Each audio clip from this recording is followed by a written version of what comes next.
নতুন নতুন ভিডিও পেতে আমাদের চ্যানেলটি সাবস্ক্রাইব করুন এবং লাইক করুন এবং কমেন্ট বক্সে সুন্দর করে নাইস লিখুন।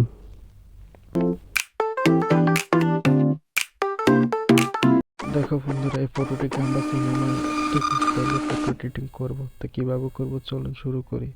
যেভাবে এডিটিং করবেন ওইভাবে এডিট করলে আপনাদের ফটোটি ভাইরাল হবে। তো চলুন শুরু করি। প্রথমেই টুলসে যাবেন, টুলসে যাওয়ার পরে এখানে অ্যাডজাস্ট ক্লিক করবেন। অ্যাডজাস্ট ক্লিক করার পরে হালকা ব্রাইটনেস বাড়াবেন, কন্ট্রাস্ট হালকা দিবেন।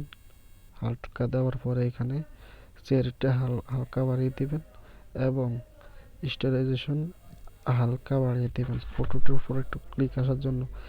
এবার কি করবেন, লাস্ট কাম হলো আমাদের কালার চেঞ্জ করব। কালার চেঞ্জ করার পরে একটু সিনেমাটিক লুক দিব। লুক দেওয়ার পরে টিক চিহ্ন মারব। টিক চিহ্ন দেওয়ার পরে এবার একটি স্টিকার দেব। স্টিকার দেওয়ার পরে এখানে আমাদের কালার চয়েস করতে হবে। তো এখানে লিখতে হবে কালার, COLOR কালার। কালার লেখার পরে এখন আমরা এই কালারটি চয়েস করব। চয়েস করার পর এখানে এটা ব্লেন্ডিং করতে হবে। ব্লেন্ডিং করার জন্য এখানে ব্লেন্ডিং অপশন আছে, এখানে স্ক্রিন দিয়ে দেব।